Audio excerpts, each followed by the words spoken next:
Yo,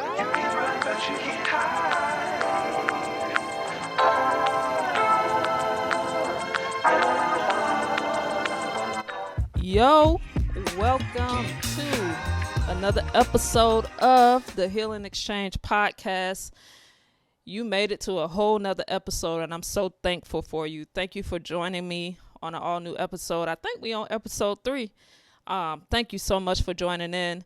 While you're here, if you're watching me on YouTube, go ahead and click the subscribe button. The Healing Exchange. You should see it at the bottom of this video if you're watching me via YouTube. You guys can add me on Facebook, Jaquilla McFarley. As you can see, that's me. I'm Jaquilla McFarley. Instagram, follow me, Jaquilla_MCF. You'll see it here on the video. Also on TikTok, you got it's at Jaquilla MC. So you'll see both of those at names on the video as we progress. And again, thank you so much for joining in. Thank you. Welcome to another episode of the Healing Exchange podcast. Now, y'all, God gave me something so super good that I want to share with y'all. I want to bring y'all in the conversation of me and God. And he gave me this message that encouraged me and turned my heart and gave me so much clarity. So I want to share it with you. So let's do it. Let's get started. So I want to talk about purposeful pain. Purposeful pain.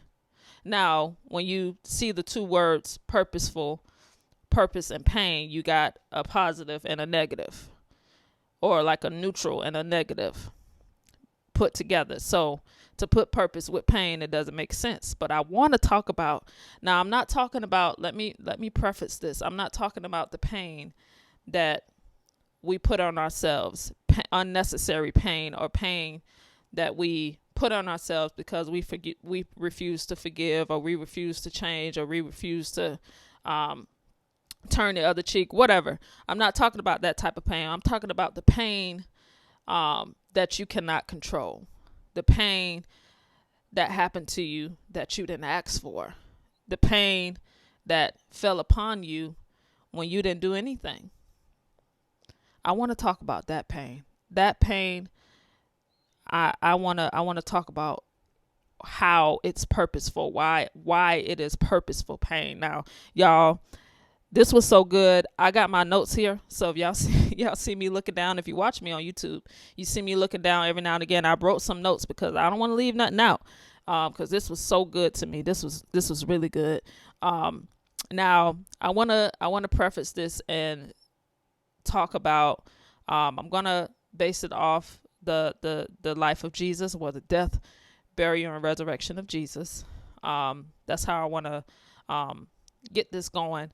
Now, as I've grown and as I've matured and have gotten older and gotten to a healed space, I realized going through the process of healing that if it wasn't for that pain, I would have never come out on the other side, and I wouldn't be sitting here. I wouldn't be able to talk about it and help other people. So in that, what I'm saying is pain is a prerequisite to purpose. Without pain, you will never get to your purpose. Pain is the pain, suffering, hurt, trauma, all of that stuff. It's the vehicle to destiny. Just like as I stated before, the death of Jesus. If Jesus hadn't have gone through the beating and the betrayal, and the lies, the mocking, the crucifixion as a whole, if he hadn't have gone through all of that, he wouldn't have redeemed. We would probably wouldn't be here. He wouldn't have redeemed mankind.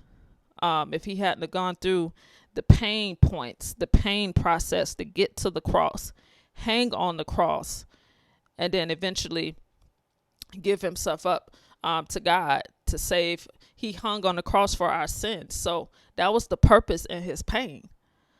So Hence the name Purposeful Pain. So yes, so pain is the prerequisite to purpose. Without pain, you may never get to see your promise. Y'all ever heard that song? It just came to my mind. That song that the older folks used to say, I won't call them old because I like older songs too, but I think it came out in the 80s, 70s, or 80s. It's called No Pain, No Gain. I thought that song was so dumb. I thought, no pain, no gain, no pain. And I'm like, why would I want to experience pain to get gain? Like, why can't you just give me the gain? That's what I was thinking. Because I'm like, why would I want to sing that song? That's dumb. But now that I'm an adult, I'm like, that lady was right. I don't know the artist's name, but I'm like, that woman was right. That woman was on to something when she wrote that song. Because literally, without pain, you don't get gain. Gain meaning growth. Gain meaning promise. Gain meaning purpose. Gain meaning destiny. You know? So that woman was on to something when she sung that. And I just couldn't understand it. You know, why would I want to experience pain to get gain? Just give me the gain. But anyway, that's a random thought. So I wanna break this down, y'all. Purposeful pain. I want to break this down. Again, I'm a preface on Jesus a little bit, and I want to break this down. So the first thing, in order for me to understand purposeful pain, I must first acknowledge and accept the pain. Let's let that sit. Acknowledge and accept that this happened to me. How do I learn to accept, acknowledge, and accept what happened to me? Why do I have to accept what they did to me? And how do I do that? So, without accepting or acknowledging that you're hurting, you may never get to healing. If you walk around here acting like you're not bleeding or you're not cut, or you walking around with pride acting like what they didn't affect you, that's you ignoring the pain. That's not you accepting it. Now, accepting it does not mean that, okay, what you did was right or what happened to me was right. That's not what accepting is. Accepting it is sitting with the truth and feeling it. Like, you hurt me. You betrayed me. I was abandoned. I was rejected. I feel that. I acknowledge that this happened. I acknowledge that you actually did that. But if you don't acknowledge and you don't accept it, then you won't get to the healing portion of it. You'll wallow around in pride. And pride never gets you healed. Pride never gets you healed. Ignoring, denying, acting like it didn't happen, that will never get you to your healing. All that does is numb you. And I know for a fact, you guys heard my story. All that does is numb you. I remember when I became a young adult, I used to tell people I didn't care that my parents left me. I got my grandparents. They took care of me. That's my mom and dad. I don't care that they left me. I didn't miss out on nothing. Whole bunch of pride.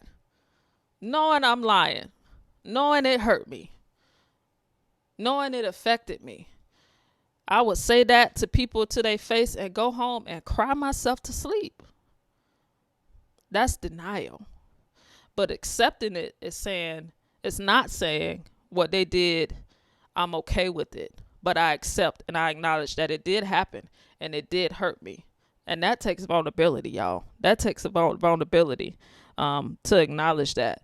And another thing that helps you to accept and acknowledge your pain and acknowledge what happened to you is, we hear this cliche all the time. Everything happens for a reason. But literally, y'all, everything really does happen for a reason. It really does happen for a reason. And while we're in that moment, or while we're in those pain points, while we're hurting, we don't get the reason in that moment, but the reason comes later. I didn't get why I was abused and molested and raped at 12, but I get it now by the people that I'm helping, by the glory that I get, that God is getting out of my life, by him revealing me and showing the world my healing to other people so that they can get healed. I know the reason now because I'm so much better. I have emotional intelligence. I have clarity. But back in that moment, I didn't know. What is the reason for this, God? Why didn't you stop this? Why didn't you stop my loved one from dying? Why did this relationship end? Why did you let this happen to me? I didn't know the reason. And again, I'm not talking about the pain that we put on ourselves. The pain that we put on ourselves usually comes because we're not acknowledging the pain that we can't control. The pain that we can control that we put on ourselves is from the pain we can't control, not acknowledging that pain, not acknowledging and accepting that, yeah, that hurt me, or yeah, they did that to me. So now, as a domino effect, I'm causing pain on myself. I'm drinking myself almost to death. I'm smoking weed trying to stay high because I don't want to feel what I feel when I'm sober. This was me, y'all. I woke up drinking. I drunk all day at work. I used to work at a gas station at this time.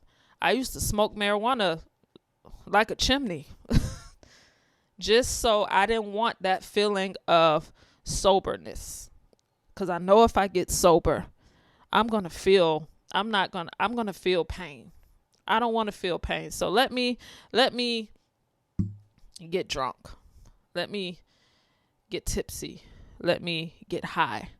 Let me go and have sex and get a false sense of love. That's putting pain on yourself because the pain you can control stems from the pain, not acknowledging the pain that you can't control, that you couldn't control. So also, the crazy part too about this is whatever pain, hurt, or situation, whatever pain, since we're talking about purposeful pain, whatever pain that you don't acknowledge, you become. Whatever you don't acknowledge when it comes to trauma, suffering, pain, you become it. I used to say all the time, I was so hurt by my biological parents at this time. I used to say all the time, I would never be like my mother. I'm never going to be like that. I'm never going to drink like that. I'm never going to be clubbing and doing what she do. I'm going to be a great mother. I'm never going to be like my mother. And then come and find out, lo and behold, I'm doing everything my mother did. I'm drinking, getting drunk. I'm clubbing. I'm disappearing on weekends. I became my mother because I wouldn't acknowledge my pain. I didn't deal with it. I refused to feel it. That's acknowledging, y'all, feeling it, accepting it. All right, this happened. This happened. We can't go back and revert it. This is what happened to me. So that's what I mean, y'all, about acknowledging and accepting the pain. Now, the second thing you have to do, the second point, is the pain of forgiving, the pain of forgiveness. Now, y'all, when Jesus, first of all, God had this amazing plan since the beginning. Jesus was in Genesis just as he was. He was in the Old Testament just as he is in the New Testament. So God already had this amazing plan. So Jesus knew he was going to die. Jesus knew he was going to be crucified. Jesus knew his purpose on this earth. So that day before, the same night, now I'm paraphrasing now, I'm no theologian or anything like that, but I do read my Bible. So the night before Jesus was arrested, Jesus knew all the way a few days before, because he told his disciples, hey, look, I'm about to, basically, and I'm paraphrasing, I'm about to die. I'm about to be with God. And Jesus, he sat with the people. He said, I know one of y'all gonna betray me. I know one of y'all gonna deny me 3 times. And I know all of y'all gonna scatter and leave me when push come to shove, when that moment come. Jesus knew. He knew this was gonna happen. But he stayed and he fulfilled the plan and the purpose. But he accepted the pain. He acknowledged, okay, I know this is going to happen, and I know, that you're going to do this. So my disciples that I've been with for these years, and they've seen me do miracles, they see me heal the sick, the disciples that were closest to me that I've taught. I know one is going to betray me. I know one is going to deny me, and I know all the rest of them going to scatter and leave me. He knew, and he accepted, and he still broke bread. He still broke bread with them. He still loved them. So I want to talk about the pain of forgiveness. I want to talk about it. Now, forgiveness is a very popular topic that people don't like to really discuss and get to the root of it. Forgiveness is saying, I can finally love as if I've never been hurt. I can walk into a room with my perpetrator or my abuser and look at them and speak and hug them and love on them as if they never hurt me.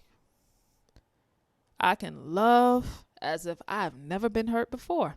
That's true. That's how you know you forgave. Now forgiveness is not sweet. Forgiveness is painful. Forgiveness is painful, and it's a process. It's a painful process. So I want to talk about the pain of forgiveness.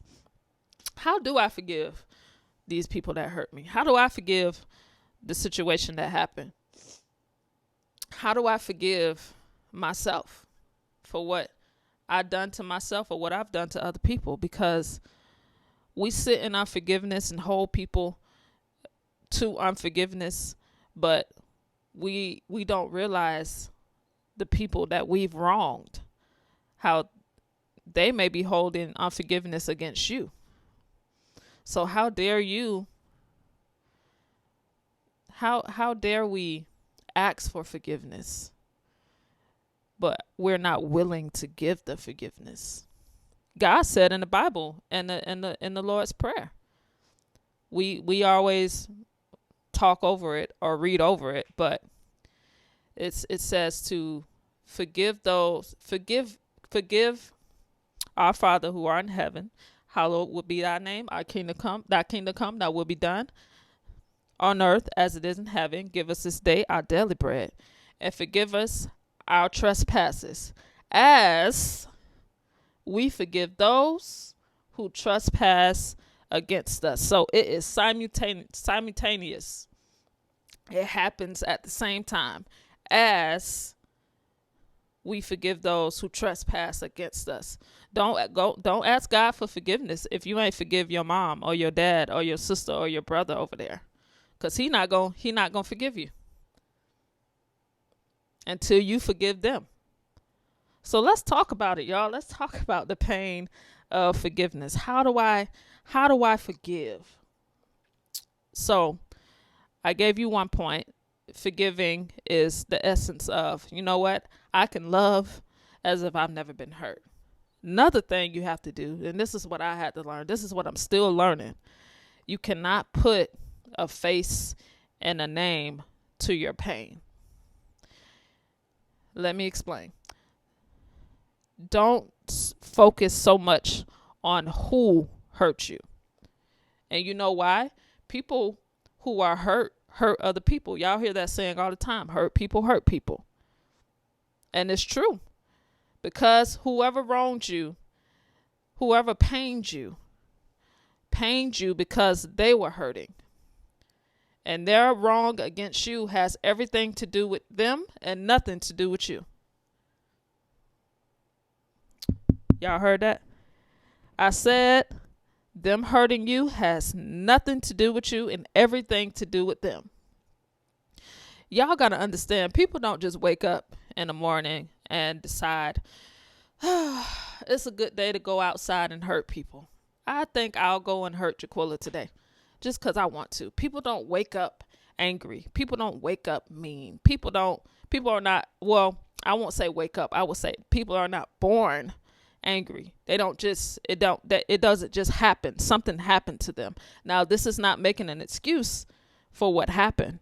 This is to say this will help you to forgive without putting a face and a name to the pain or to the offense that happened.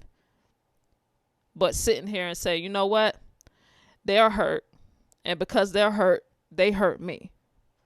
So when you remove the pain and the name from when you remove the name and the face from the pain or the offense, it'll help you to forgive better.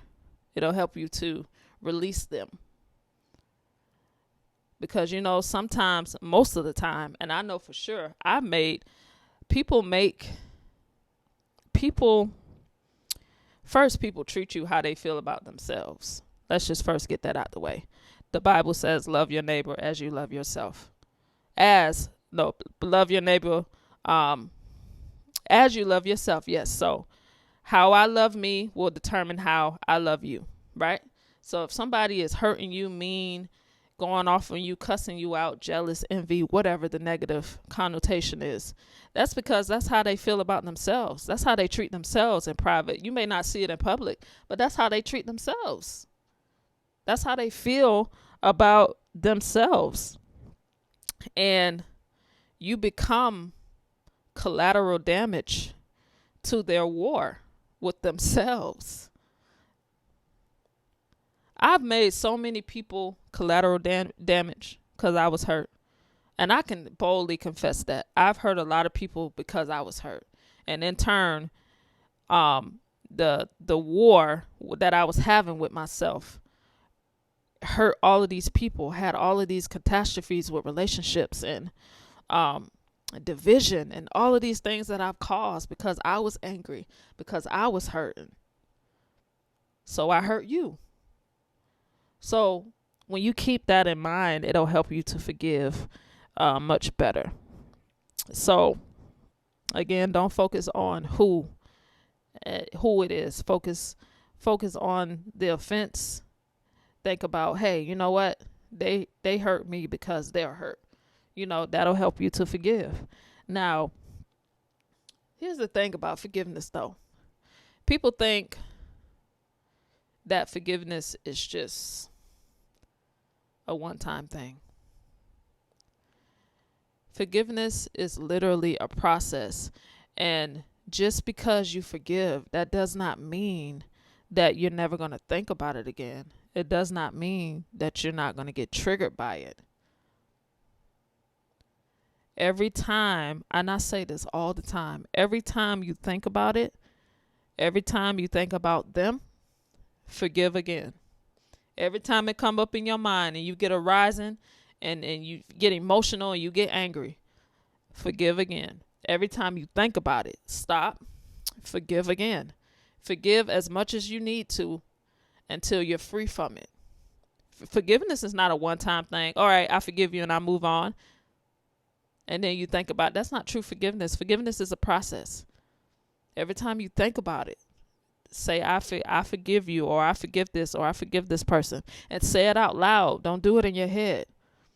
My apostle always says, you can't fight thoughts with thoughts. You have to fight thoughts with words. So every time you're in a mental battle, you can't think your way out of it.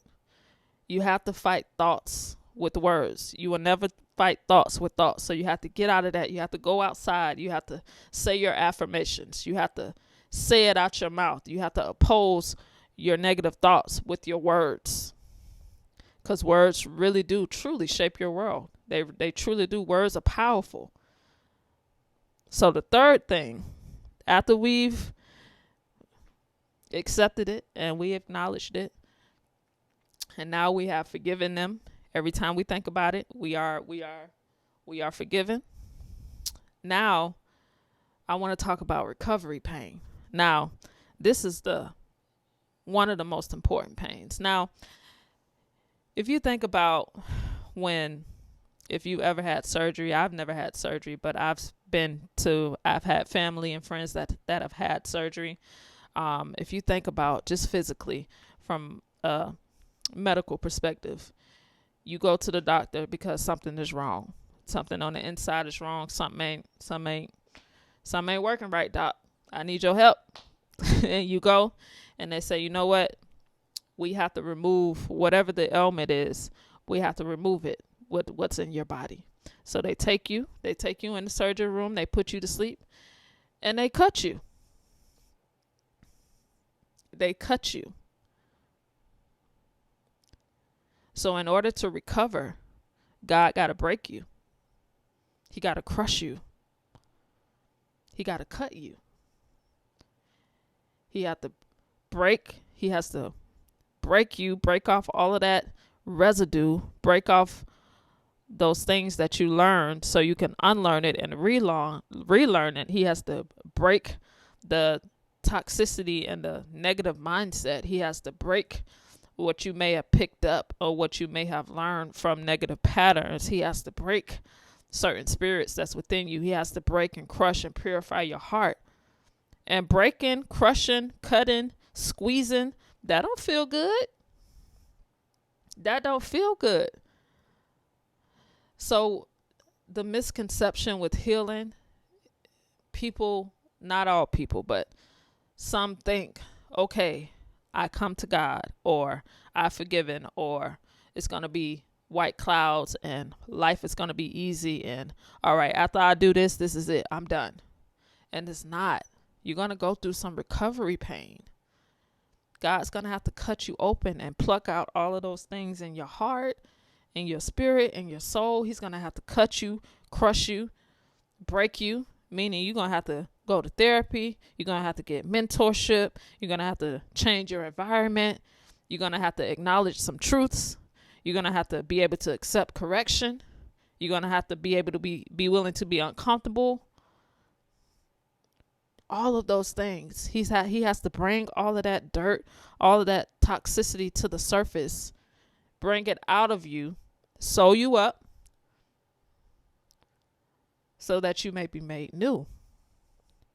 You get, so no, recovery is a painful process, y'all. I'm just being honest. It's a painful process. And then you have to deal with, and this was super good to me, because after you deal with the cutting and the pain and the suffering, you will have to deal with the scarring. You're going to have scarring. The scars are my testimony. And I'm not just talking about the scarring from God breaking you. I'm talking about the scars that you got from the pain that you couldn't control. Those scars that you allowed God to heal, so that now those wounds that you allowed God to heal, and now it's a scar. Now you can show the scar and be like, look what the Lord did. I went through this bad car accident. Or for me, I was hit by a car, and I show people my leg all the time. My left foot is a little smaller than my right foot because I got hit by a car. But it doesn't make me insecure anymore. It used to make me insecure. I thought something was wrong with me. But now I'm not insecure about it. I talk about it. And it helps other people. Like, wow, you came through that? Who is the God that you serve? You get where I'm going? So don't be afraid to show your scars, the pain, the wounds that you acknowledge and accept it, push you into forgiveness, and now you're pushed into recovery. And now you have those scars. Don't be afraid to show it. Show everybody. Tell everybody, look what the Lord has done. Look at this scar. Testify. Talk about it. But you can't testify or talk about it unless you're truly healed from it. You cannot talk about something that's still ailing you or still hurting you, because you're going to talk from a place of pain. You're going to talk from the place of pain. So, with my final thought, you can either let the pain fuel you into purpose, or you can let the pain fuel you into your demise. Either way, it's going to fuel you in either direction. Choose your hard. This hard demise leads to death, spiritually, emotionally, even physically. This pain leads to purpose, leads to destiny, leads to blessings, leads to healing, leads to deliverance, leads to truth, leads to freedom, leads to Jesus, leads to light. So choose your heart. All right? All right, y'all. Thank you so much for tuning in again. I'll see y'all on the next episode of the Healing Exchange podcast. Peace.